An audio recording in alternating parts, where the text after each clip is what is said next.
Bonjour tout le monde, j'espère que vous allez bien. Je vous retrouve aujourd'hui dans mon deuxième épisode d'À cœur ouvert, ma deuxième vidéo. Je sais pas trop comment l'appeler, c'est pas vraiment un podcast mais en même temps ça s'en rapproche beaucoup. Et dans cette deuxième vidéo, j'ai décidé d'aborder le sujet de l'échec. On est dimanche et je dois filmer cette vidéo aujourd'hui parce que voilà, ça rentre dans mon planning éditorial. Et je suis, comme vous pouvez le voir, donc en pyjama et j'ai une petite tête. Je suis désolée d'avance pour ça. J'ai passé une semaine hyper intense au boulot et ce week-end j'ai mes règles, donc autant vous dire que j'ai l'impression qu'on m'a tabassé toute la semaine et qu'on continue ce week-end si vous voulez. Donc je suis fatiguée, j'ai dormi 10 heures cette nuit et pourtant je suis toujours autant crevée. Je me suis dit autant être dans l'authenticité, le naturel au maximum et voilà, vous montrer que je suis en pyjama. Et voilà, donc je suis prête pour faire cette petite vidéo. J'ai sorti évidemment mon plaid 1, mon plaid numéro 2 qui est juste ici, qui d'ailleurs arrive progressivement dans ces vidéos parce que c'est clairement le plaid d'hiver qui va m'accompagner pour les prochains mois. Si je pouvais m'emmitoufler dans ça tous les jours de la semaine au travail, croyez-moi je le ferais, c'est juste un pur bonheur. Il faut savoir que les plaids c'est un de mes cadeaux préférés. Je pense qu'on pourrait m'acheter des plaids chaque année pour Noël, je serais la fille la plus heureuse du monde, vraiment. Matcha, plaid, c'est vraiment des choses sur lesquelles on ne peut pas se louper.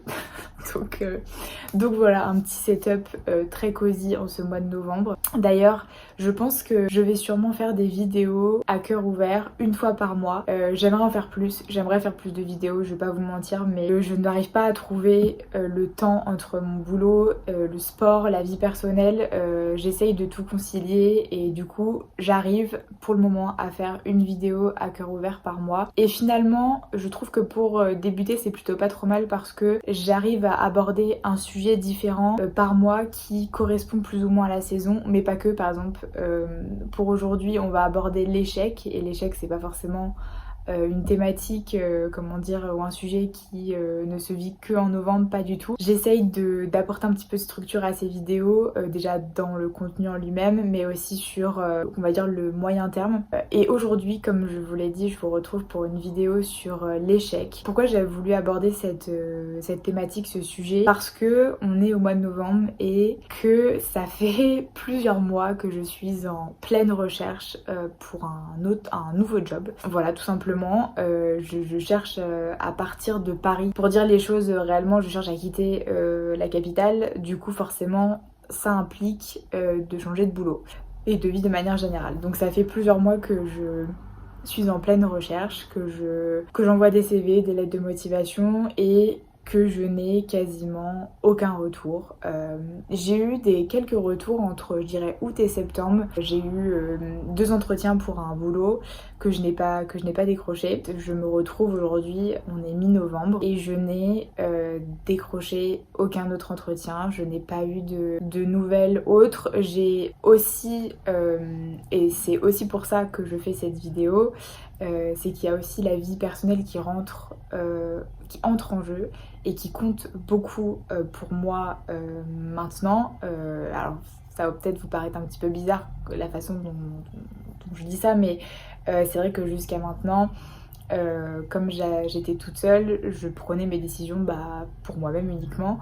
Là, j'ai mon chéri et on envisage de vivre ensemble prochainement. Et lui est également en recherche de boulot, ce qui fait que ça complique un petit peu nos démarches de trouver un job, trouver un job pour moi, trouver un job pour lui.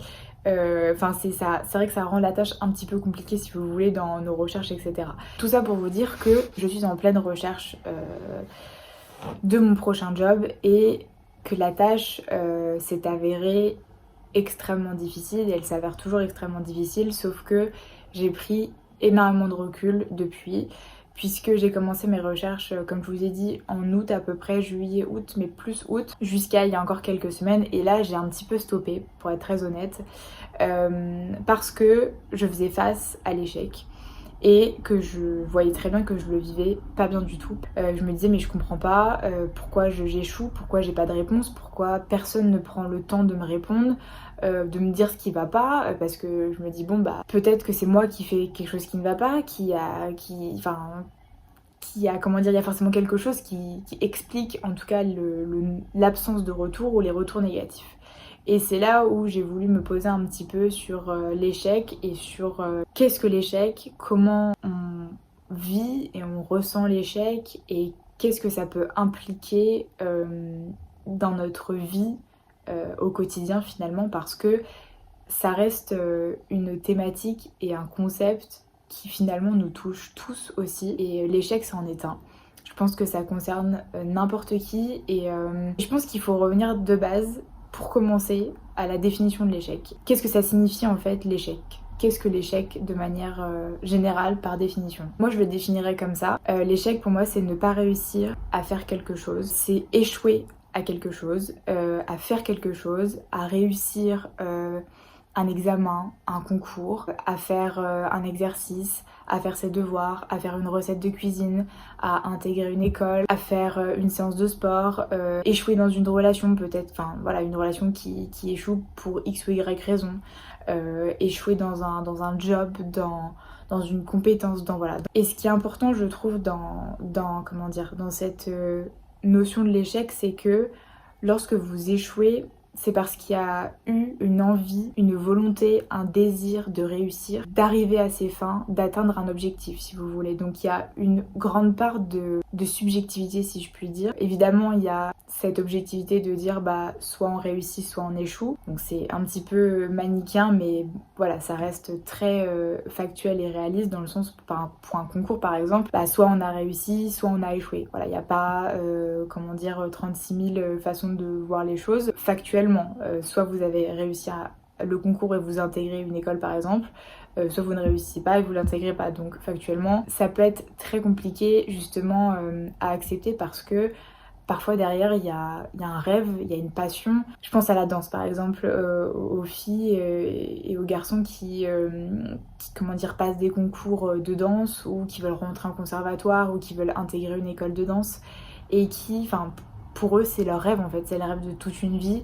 Ils vivent pour ça, ils mangent pour ça, ils dorment pour ça, et en fait ils échouent. Et c'est là où ça devient compliqué en fait, c'est les émotions qui peuvent surgir par rapport à un échec. Parce que on se dit que on n'a pas réussi à atteindre un objectif, un rêve, et ça peut être très dévastateur. Je pense qu'on minimise parfois un petit peu le concept de l'échec. Voilà, on dit souvent aux gens qui ont échoué mais c'est pas grave, tu vas réessayer, tu vas retenter, parce que voilà, on essaie de rassurer les gens, mais ça peut être très compliqué à vivre et à accepter, parce que finalement échouer ça engendre beaucoup d'émotions, beaucoup de frustration, ça peut engendrer de l'énervement, ça peut engendrer de la tristesse, et j'avoue que dans mon cas personnellement ça a engendré énormément de frustration, parce que je me suis dit je comprends pas, et c'est là où c'est très subjectif, parce que je me disais peut-être naïvement, j'ai fait des études, j'ai fait 2 ans de prépa, j'ai fait une licence, un master, j'ai fait mon apprentissage dans une institution, je bosse dans une institution, je commence à avoir un peu d'expérience, et je fais face en fait à un mur de silence. Et c'est extrêmement frustrant, parce que je fais face à l'échec, mais je n'ai aucun retour qui me permet de faire mieux. Et c'est là où c'est d'autant plus frustrant, parce que vous dites mais je souhaite changer de boulot, je souhaite changer de vie, parce que actuellement cette vie ne me correspond pas, cette ville ne me plaît pas, voilà, j'ai changé, j'ai évolué, j'ai envie de faire les choses différemment, et j'ai eu cette sensation qu'on me mettait un petit peu des bâtons dans les roues, et ça m'a vraiment affectée, parce que dernièrement, pour être encore plus transparente, enfin j'essaye d'être la plus transparente possible, et pas vous dire les choses uniquement les choses qui se rapportent à l'échec, parce que j'ai eu aussi des propositions, c'est important de le dire dans cette vidéo, parce que j'en parle là comme ça dans le concept de l'échec. J'ai eu des propositions de job, mais qui ne correspondaient pas du tout à mes attentes et à ce que je souhaitais pour ma vie professionnelle et personnelle. Et c'est là où c'est très frustrant, parce que vous vous dites les seules choses qu'on me propose, c'est les choses justement que je cherche à éviter. c'est les jobs que je cherche à éviter parce que je sais que ça ne va pas me rendre heureuse, je sais que ça va être encore plus de travail, que ça va être encore moins de vie personnelle, encore moins de vie tout court et c'est pas ce que je veux. Donc c'est là où je me suis dit mais c'est quoi cette frustration, qu'est-ce que j'en fais, comment je fais en fait pour voir les choses autrement parce que j'ai l'impression qu'on m'empêche de faire ce que je veux. Et c'est là où je me suis dit finalement je ressens de la frustration non pas seulement parce que je n'ai pas réussi à décrocher d'entretien ou à trouver un nouveau job, c'est aussi parce que ça se confronte à mon idéal de vie qui a changé et qui aujourd'hui est celui de quitter Paris et de m'installer dans une plus petite ville ou en tout cas une ville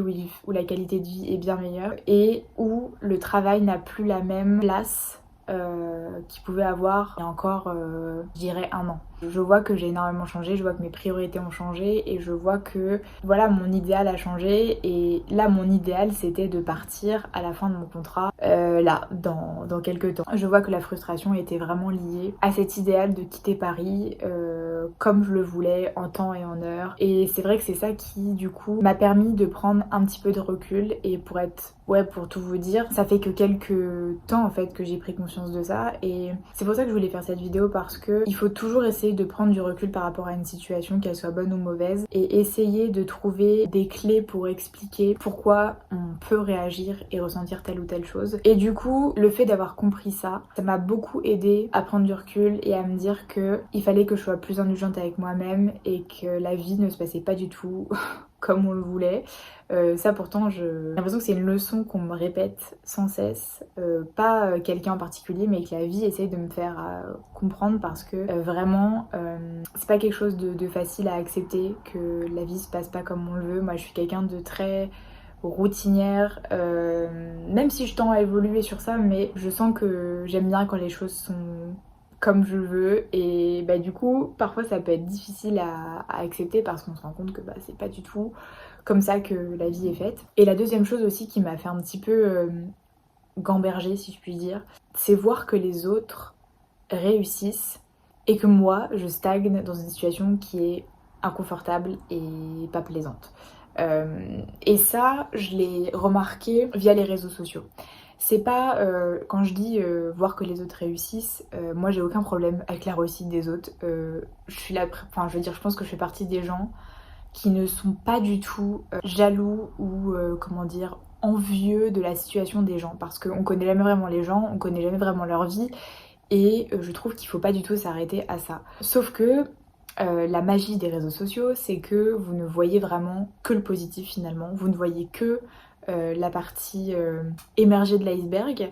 Vous faites face constamment à des gens qui ont l'impression de vivre une vie pas parfaite mais en tout cas mieux que la vôtre. Et c'est vrai que parfois j'ai toujours pris énormément de recul par rapport à ça parce que je me suis toujours dit par rapport aux réseaux sociaux et ça c'est quelque chose dont j'en suis plutôt très contente parce que c'est pas facile pour tout le monde mais vraiment de me dire Mathilde tu sais pas ce que les gens vivent, les gens mettent bien ce qu'ils veulent sur les réseaux donc ne te fie pas à ça et j'ai toujours gardé ça en tête mais c'est vrai que dernièrement quand vous voyez que vous galérez et vous voyez les autres réussir, moi je suis très contente pour ces gens là, c'est juste que je me dis mais putain genre en fait qu'est-ce que moi je fais de mal ou qu'est-ce que je ne fais pas ou qu'est-ce qui manque pour que je réussisse aussi. Et du coup c'est vrai que j'ai également pris pas mal de recul par rapport aux réseaux sociaux, encore plus alors que j'avais déjà pris pas mal de recul mais si vous voulez les réseaux sociaux ça fait partie c'est mon métier, ce qui fait que vous devez redoubler de vigilance 2 fois plus parce que moi je fais comment dire, les réseaux sociaux je baigne dedans mais toute la journée, toute la semaine, tout le temps en fait. Quand je vois comment dire, la petite notification qui s'affiche pour me dire le nombre d'heures que j'ai passé sur les réseaux, sur l'ordi en fait tout court, c'est ahurissant mais j'essaye de ne pas regarder parce que ça fait partie de mon taf donc c'est compliqué en fait de ne pas être sur les réseaux quand c'est votre taf. Mais du coup voilà, j'ai appris à prendre du recul, j'ai appris à me dire que bon, faut pas non plus se comparer sans cesse aux autres et c'est aussi pour ça que il y a beaucoup de moi-je dans cette vidéo mais c'est vraiment important de mettre ça en avant, de vous dire que faut pas se fier à ce qu'on voit sur les réseaux, c'est bien de se rappeler que bah, la vie elle est faite de haut et de bas et qu'il faut pas se fier à tout ça. Faut vraiment essayer de prendre du recul là-dessus et je vous le dis à vous, mais je me le dis aussi à moi-même parce que bah, vous voyez, pendant cette période-là de quelques mois, ça m'a quand même pas mal travaillé de me dire que les réseaux sociaux et la vie des autres m'affectaient. Et du coup, ça, c'est vraiment quelque chose qui est à souligner dans l'échec, c'est la comparaison. C'est une tendance qu'on a entre humains de toute façon de se comparer aux autres. Euh, c'est un peu pour survivre en fait, voilà, de se dire qu'est-ce que je pourrais faire de mieux pour ma vie, pour mes proches, pour avoir une vie meilleure et pour survivre dans ce monde. Mais comme tout en fait, ça peut tourner au négatif et c'est quelque chose qu'il faut avoir en tête, je pense, quand on est sur les réseaux, c'est de ne pas trop se comparer, de ne pas, comment dire, trop prendre ça à cœur et d'essayer de mettre un filtre et de se dire bon, voilà, chacun sa vie, chacun montre ce qu'il a bien envie de montrer. Voilà, c'est quelque chose qu'il faut garder en tête. Et ce qu'il faut aussi garder en tête, et ça c'est quelque chose que je trouve qu'on ne met pas du tout en avant, on parle des réseaux sociaux, mais dans la vie en général, parce que avec un peu de recul et avec un peu de réflexion, j'ai pas l'impression que ce sont des choses, enfin que l'échec est une chose dont les gens parlent beaucoup. Je le vois pas en fait. Quand je réfléchis à mes proches, mes amis, etc., j'ai pas l'impression que c'est un sujet qui est vraiment mis en avant, dont on est fier en fait, l'échec. J'ai l'impression qu'on a un peu honte, qu'on se dit non mais on va pas parler de ça, on va pas dire que j'ai échoué à telle chose. Moi je me suis un petit peu forcée à faire ça, c'est-à-dire en parler. Parler du fait que je galérais à trouver un job, parler du fait que je galérais à faire telle session de sport, galérer à courir parce que alors je peux vous dire que la course et l'échec ça va de pair avec moi pour ça, mais finalement on se rend compte que l'échec c'est quand même quelque chose qui fait partie de notre vie au quotidien et ce depuis toujours parce que ben oui là on parle de trouver un job, on parle d'aller courir et de pas y arriver. Mais finalement, quand on ne connaît rien, on ne sait pas marcher, on ne sait pas parler, on ne sait pas écrire, on ne sait pas compter, on ne sait pas conduire, on ne sait pas manger proprement, on ne sait pas aller aux toilettes tout seul. Et ça, c'est des choses qui, je pense qu'on oublie trop souvent, c'est que dès que l'on arrive au monde, en fait, on essaye d'apprendre tous les jours et on continue d'apprendre toute sa vie, ce qui fait qu'il y aura forcément de l'échec. Et pour un bébé, par exemple, les premières choses qu'il va apprendre à faire, c'est de marcher, de parler et de survivre dans ce monde. Alors évidemment, il a ses parents, mais voilà, il va marcher, il va tomber en fait, mais il va se relever, il va apprendre à parler et au début, bah, n'importe quel enfant ne parle pas correctement. Tous les enfants font plein de fautes de langage parce qu'en fait, ils savent pas prononcer correctement parce que leur cerveau n'est pas développé. Et ça, c'est une comparaison que j'avais entendue une fois et que j'ai trouvée hyper pertinente parce que en fait on va pas en vouloir à un enfant de ne pas réussir à marcher tout de suite, à ne pas savoir manger proprement tout de suite, à ne pas savoir parler proprement tout de suite. Quand après vos enfants grandissent, qu'ils arrivent en primaire et qui doivent apprendre à lire, à compter, mais finalement on est patient, on est indulgent, on se dit voilà ça va prendre un petit peu de temps, c'est normal, ça fait partie de son âge, ça fait partie de cette période de sa vie et c'est important pour lui de se tromper pour apprendre et je trouve honnêtement qu'il n'y a rien de plus intéressant et important que de se tromper parce que si vous ne vous trompez pas, vous ne pouvez pas apprendre. Et ça c'est peut-être une idée qui n'est pas forcément acceptée et aimée de tous, mais je trouve que quand on apprend, alors on peut apprendre sans se tromper évidemment, mais je trouve que quand on se trompe, on a tendance à mieux retenir parce que je pense que dans le cerveau, il y a un petit biais qui a fait que voilà, on s'est trompé, ça nous a marqué et du coup on retient beaucoup plus que en apprenant tout simplement. Je trouve qu'en grandissant, on perd un petit peu cette notion d'apprentissage. On a l'impression quand on devient adulte, quand on passe... je pense pas qu'il y ait de réel, comment dire...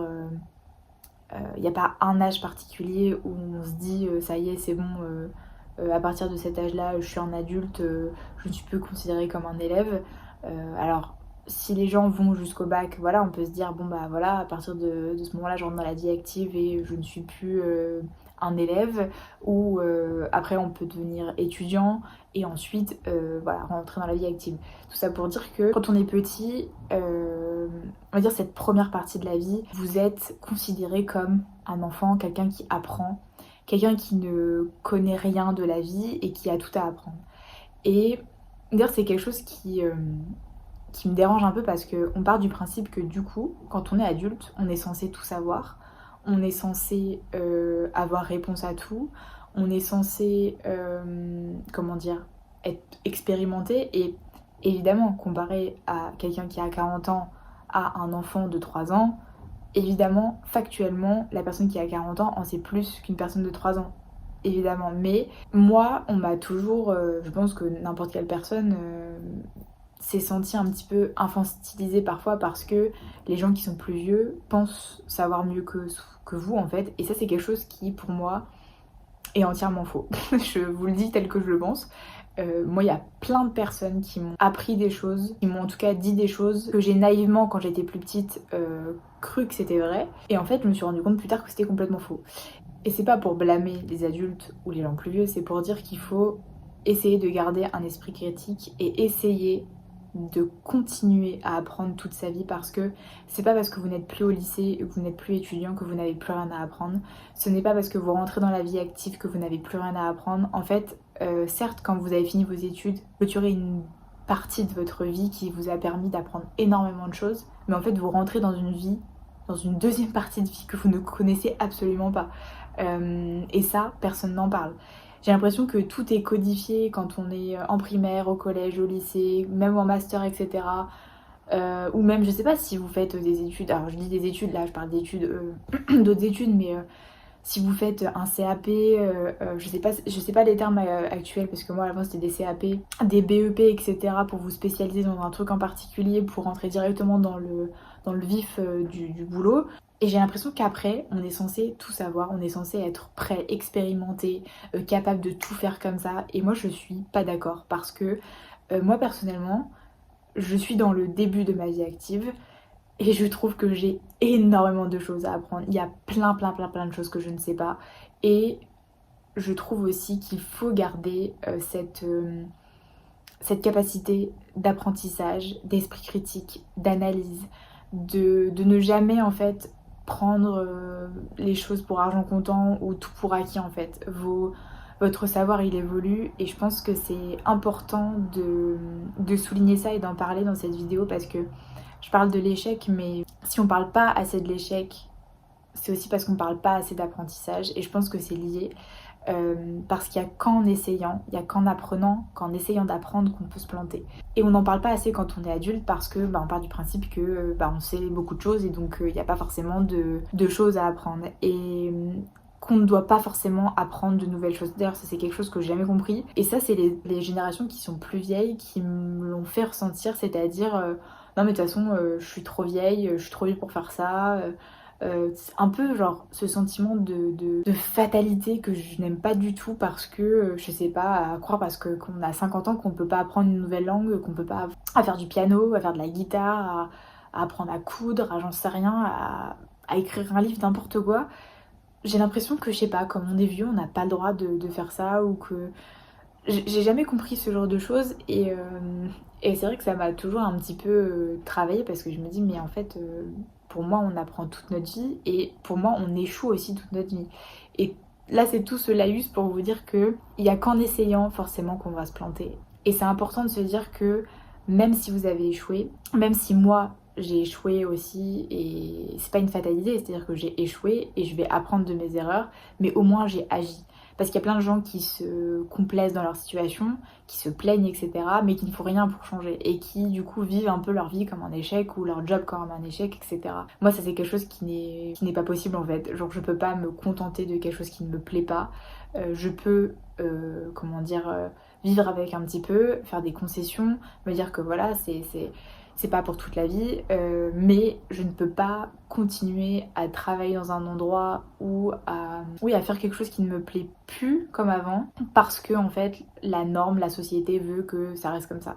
Du coup, forcément, j'essaye de changer la situation, du coup, forcément, j'agis qui dit action dit réussite ou échec, c'est un peu 50-50. Ça, c'est un peu la première chose qu'on peut dire justement quand on échoue, c'est ok, j'ai échoué, j'ai pas réussi tel concours, j'ai pas réussi telle recette de cuisine, j'ai pas réussi à trouver un nouveau job comme je le voulais, j'ai pas réussi à faire tenir ma relation parce que on s'entendait plus, j'ai pas réussi à telle ou telle chose. Ok, mais au moins j'ai essayé et j'ai appris quelque chose. Ça, c'est quelque chose que j'ai progressivement réussi à intégrer. Je dirais d'abord pour les relations parce que on en parlera à la fin de cette vidéo. J'ai connu énormément d'échecs dans mes relations amoureuses. Je pense que je pourrais écrire un livre à ce sujet. Non pas que j'ai vraiment envie de me replonger dans ce genre d'histoire pas très positive, mais ce que je veux dire c'est que j'ai essayé à chaque fin de relation, ou vous voyez à chaque fois qu'il y a quelque chose qui ne fonctionnait pas avec quelqu'un, qu'est-ce que j'ai appris dans cette relation? Qu'est-ce que j'ai appris sur moi-même? Qu'est-ce que j'ai appris sur les autres? Qu'est-ce que j'ai appris sur mes limites? Qu'est-ce que j'ai appris sur mes priorités? Qu'est-ce que j'ai appris sur ce qui compte pour moi vraiment, sur ce qui est important pour moi dans une relation? Et ça, je m'en suis rendu compte, mais tellement plus tard en fait. Au début, j'étais pas du tout comme ça. Au début, je subissais chaque échec en me disant mais non, mais ça va être ma faute, Enfin, en vrai, je m'auto-flagellais sur ça parce que je me disais que voilà, ça devait être moi le problème dans l'histoire. Mais je me suis rendu compte qu'en fait, non, parfois c'était pas une question d'être un problème ou pas, c'était que bah voilà, cette personne n'était pas faite pour moi parce que nos chemins n'étaient pas compatibles, parce qu'il y a des gens qui ont décidé que leur travail était plus important que leur relation, que leurs études étaient plus importantes que leur relation, que leur job aussi, et ça je comprends, il y a beaucoup de personnes qui agissent comme ça, qui fonctionnent comme ça, et je les blâme pas parce que j'accepte en fait, je me dis ok, c'est ton choix, je comprends très bien, et moi je me mettrais pas, comment dire, au travers du chemin de quelqu'un, juste pour lui dire non mais regarde c'est quand même bien de vivre avec moi. Non en fait, si tu penses que ton travail est plus important que notre relation, c'est juste qu'on n'est pas fait pour être ensemble. C'est en mode, la personne qui sera bonne pour toi et la personne qui sera bonne pour moi, on n'aura pas ce genre de discussion en fait. On sera compatible à ce niveau et on sera compatible à ce niveau et on se posera pas ce genre de questions. Donc voilà, c'est ce qui m'a permis en fait de me dire, j'ai échoué mais j'ai agi et je retiens quelque chose de ça en fait. J'ai quand même réussi à en tirer une leçon et je pense que c'est quand même une première bonne façon de se dire que l'échec n'est pas une fatalité et qu'on peut toujours en tirer du positif. Et il y a un peu cette idée de se dire bah voilà, maintenant que j'ai appris ça, qu'est-ce que je peux en faire? Est-ce que quand je rencontrerai quelqu'un d'autre, est-ce que je peux peut-être voir les choses différemment ou aborder les sujets différemment, ou me dire que ça c'est important pour moi aujourd'hui, donc ce sera quelque chose de entre guillemets non négociable parce que voilà, ça me touche, ça m'atteint, c'est quelque chose qui est important pour moi. Mais là je vous parle de relations, mais ça peut aussi être un concours, un exercice, n'importe quoi. Intégrer une école, moi je vais vous le dire aussi, j'ai raté plusieurs concours quand j'étais en prépa si je dis pas de bêtises, ou je crois que j'en ai fait aussi à la sortie du lycée pour Sciences Po et pour le CELSA. Le Sciences Po ça m'a pas trop affecté parce que je sentais que c'était pas plus que ça un truc qui m'attirait. Le CELSA en revanche c'est une école de journalisme, parce qu'à la base je voulais être journaliste et c'est quelque chose qui me tentait énormément en fait, ça me parlait. Je voulais faire ça, je sais pas, l'école me plaisait, tout me plaisait, et j'ai passé le concours et je ne l'ai pas eu. Et je me rappellerai toujours quand j'ai appris que je l'avais pas eu. J'étais en prépa, je me rappelle dans un couloir et j'ai pleuré parce que je me suis dit mais en fait qu'est-ce que je vais faire? Je veux devenir journaliste, j'ai pas eu le CELSA, je comprends pas, qu'est-ce qui se passe? À ce moment-là je me suis pas dit je comprends pas pourquoi j'ai pas eu le CELSA, parce que je savais que je suis pas quelqu'un qui bosse énormément pour les concours, faut le savoir. Alors là je vais dire un truc mais je vais me faire lyncher par tout le monde, mais les concours pour moi c'est surfait parce que je n'ai absolument pas la mentalité d'une compétitrice. Alors là, ça c'est un truc sur moi, s'il y a un truc qu'il faut savoir, c'est que les concours, les courses, les classements, oh mais comment vous dire à quel point j'en ai rien à faire. Genre vraiment, moi si on me demande de faire la course avec quelqu'un par exemple pour courir, je veux dire vas-y, je te regarde parce que moi j'en ai rien à faire. Genre je trouve que c'est vraiment quelque chose de très malsain parfois. Alors évidemment, je crois que le seul truc où je comprends c'est pour la médecine, parce que je me dis forcément on a besoin de gens très compétents et ça je comprends parfaitement. Mais il y a pour certains trucs je me dis mais en fait ce serait pas un petit peu abusé quand même, parce qu'il y a des gens qui se tuent à la tâche pour des concours, qui ne les ont pas et qui le vivent extrêmement mal. Et en fait moi je trouve que c'est hyper malsain. Je suis pas du tout quelqu'un pour les concours. Ça existe, c'est très bien. J'en ai passé quelques-uns. Je sais pas si j'en ai eu beaucoup dans ma vie, mais ça m'a pas non plus. Enfin, vous voyez, là j'ai pas eu le concours du CELSA il y a plusieurs années de ça. Bon, bah, je l'ai pas bien vécu sur le moment. Ça m'a pas empêché de rebondir si vous voulez. Mais c'est pas quelque chose qui, je trouve, est très porteur, salvateur, positif pour les gens. Je trouve que ça flingue les gens plus qu'autre chose. Enfin voilà, c'est pas quelque chose que je trouve très positif en fait, les concours. Et comme j'ai pas du tout une âme de compétitrice, alors comment vous dire que moi je vis ça comme quelque chose de pas forcément positif non plus. C'est peut-être pour ça que je n'aime pas du tout ça. Mais je me dis pas les concours c'est vraiment un truc essentiel pour s'épanouir dans la vie. Enfin ouais, si c'est juste pour intégrer une école, enfin on peut réussir aussi sans intégrer des concours et des grandes écoles, et il faut pas non plus se bider pour ça quoi. Et vous voyez, j'ai quand même pris énormément de recul par rapport à avant, quand j'avais du coup échoué au CELSA. Je m'étais dit non mais comment je vais faire, comment je vais faire ma cocotte, c'est que t'as trouvé un master, enfin une licence à la base, une licence qui t'a plu et t'en es là où t'en es aujourd'hui, et c'est quand même super bien. Et si t'avais pas échoué au CELSA, t'en serais pas là aujourd'hui. Et c'est ça qui est aussi, je trouve, hyper important, de vous dire que parfois on n'a pas ce qu'on veut pour une bonne raison. Et c'est peut-être un petit peu le caractère, le point spirituel de la vidéo, un petit peu plus un petit peu plus spirituel, c'est-à-dire que parfois on n'a pas ce qu'on veut, on réussit pas à un concours, on réussit pas à X ou Y truc, on n'arrive pas à l'heure pour X ou Y truc, notre relation avec machin n'aboutit pas, on doit se séparer parce que la vie fait que...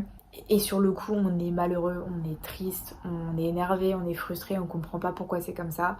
Et finalement, avec du recul, le temps qui passe, il y a des choses positives qui arrivent dans votre vie et vous vous rendez compte que finalement, la situation dans laquelle vous êtes aujourd'hui, elle est bien meilleure que ce que vous auriez espéré. Et ça, c'est quelque chose que j'ai appris, je pense, ces dernières années, peut-être ces 2-3 dernières années, c'est de se dire que même si vous n'avez pas exactement ce que vous voulez, l'univers ou Dieu par exemple, ça dépend quelles sont vos croyances, moi je parle de l'univers de manière générale, mais si c'est Dieu pour vous, l'univers prévoit quelque chose de mieux pour vous, que ce soit au niveau de votre vie professionnelle, de votre vie personnelle, de vos relations, et c'est vrai que parfois ça peut être réconfortant de se dire ça.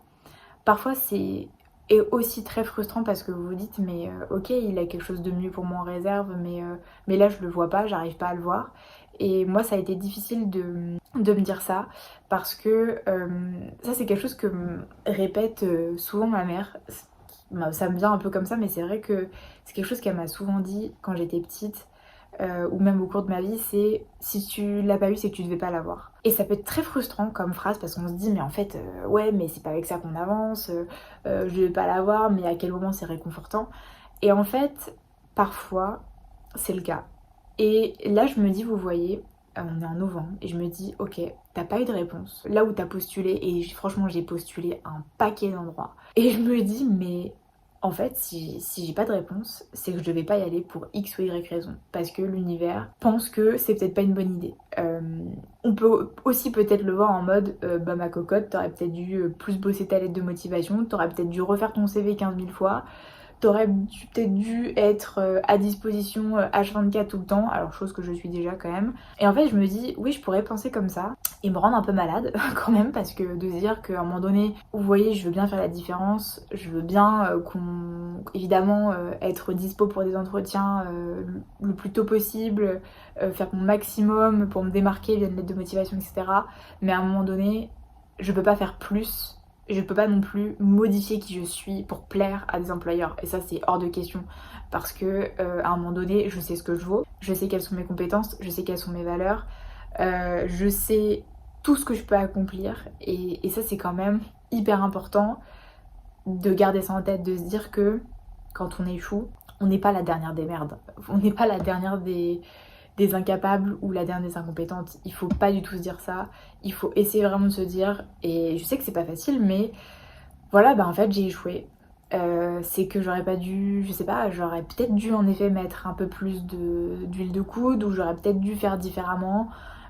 Ok, mais ça veut pas dire que je suis incompétente, ça veut pas dire que je sais rien faire, ça veut juste dire que il faut que je fasse différemment et que peut-être quelque chose d'autre, de mieux, se présentera plus tard. Et c'est une façon de se rassurer, mais je pense que c'est une façon aussi de garder espoir, de se dire que voilà, ben, c'est pas une fatalité, que l'échec, ça permet de rebondir aussi si on est assez armé. Et je pense qu'avec le temps, on s'arme différemment.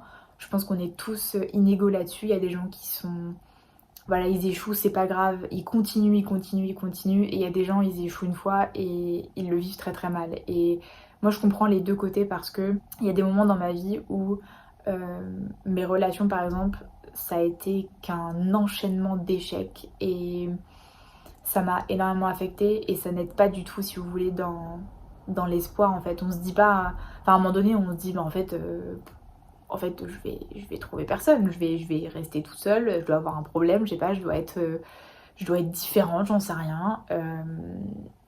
Et finalement, bah, on se rend compte euh, que non, qu'il y avait mieux et que bah, toutes les actions et tout ce que j'ai entrepris ça m'a permis de rencontrer la personne avec qui je suis aujourd'hui et en fait je me rends compte que la personne que j'ai rencontrée elle vaut tous les échecs du monde.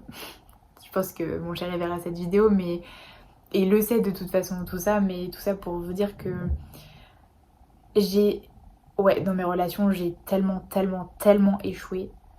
Voilà enfin, en tout cas j'ai connu tellement d'échecs mais quand je vois la personne avec qui je suis aujourd'hui je me dis mais en fait je leur ferai tout de A à Z parce qu'en fait ça en vaut la peine et parce qu'aujourd'hui je suis dans une situation qui me plaît mais à 3000% et ça c'était comment dire le chemin que je devais prendre pour en arriver là et je sais que c'est inégaux parce qu'il y a des gens qui rencontrent la personne avec qui ils vont faire leur vie très très tôt et des personnes qui rencontrent beaucoup plus tard et il n'y a pas de bon ou de mauvais chemin, il n'y a pas de bonne façon de réussir ou pas en fait. C'est aussi ça, je pense, la morale de cette vidéo et de ce que je veux vous dire, c'est vous échouez, bah déjà c'est pas grave.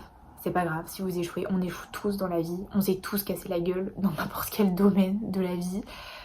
Et si vous n'êtes pas cassé la gueule, et bah tant mieux en fait, je suis très contente pour vous, très contente. On est tous inégaux sur la vie, sur nos chemins de vie, sur nos choix, sur nos actions. Mais ça ne veut pas dire qu'on est des mauvaises personnes, ça ne veut pas dire qu'on est incompétente, ça ne veut pas dire je sais pas, qu'on n'est pas légitime, qu'on n'est pas assez. Il faut pas se morfondre outre mesure si on échoue. Si vous échouez, dites-vous déjà que vous avez essayé, que ce soit pour un concours ou autre. Essayez, réessayez si vraiment ce que vous voulez, si c'est votre objectif de vie. Essayez et réessayez. Il n'y a pas, comment dire, il n'y a pas 36 000 solutions. Il faut réessayer encore et encore d'une façon différente à chaque fois, mais il faut essayer parce que si c'est vraiment la chose que vous voulez faire, vous y arriverez de toute façon. Ouais, de n'importe quelle façon, vous y arriverez. Moi, tout ce que je voulais dans la vie, c'était écrire. Donc, que je sois journaliste ou que je bosse dans la communication, finalement, ça n'a pas franchement d'importance parce que et peut-être que ça créera du débat dans cette vidéo parce que je dis que journalisme est comme, bon, on s'en fout, c'est un peu pareil. Bah moi c'est un peu pareil parce qu'en fait, tout ce que je veux c'est écrire, tout ce que je veux c'est jouer avec les mots, ouais, c'est construire un message, faire passer un message et faire en sorte que les gens soient touchés par ce que je dis, que ce soit là dans ces vidéos ou que ce soit dans mon job. C'est vraiment euh, utiliser les mots et communiquer. Ça, je pense que c'est un peu ma mission de vie, vous voyez. Donc je me dis, c'est pas grave si je me casse la gueule. C'est pas grave si j'ai pas trouvé chaussure à mon pied au niveau du boulot tout de suite. C'est pas grave si personne ne m'a répondu et s'il y a plein de personnes qui m'ont dit non. C'est que je ne devais pas être là. C'est que je ne devais pas réussir sur ce chemin-là, sur ce job-là. C'est que je devais aller ailleurs. C'est que mon chemin est ailleurs. Et je pense que ouais, je finirai cette vidéo sur cette note positive et pleine d'espoir parce que Si jamais vous regardez cette vidéo et que vous êtes... que vous vivez l'échec en ce moment et que c'est difficile à accepter, déjà lâchez rien, ne lâchez jamais rien. Franchement, écoutez-moi, ne lâchez jamais rien. La vie elle est pas facile, c'est pas un long fleuve tranquille, clairement pas.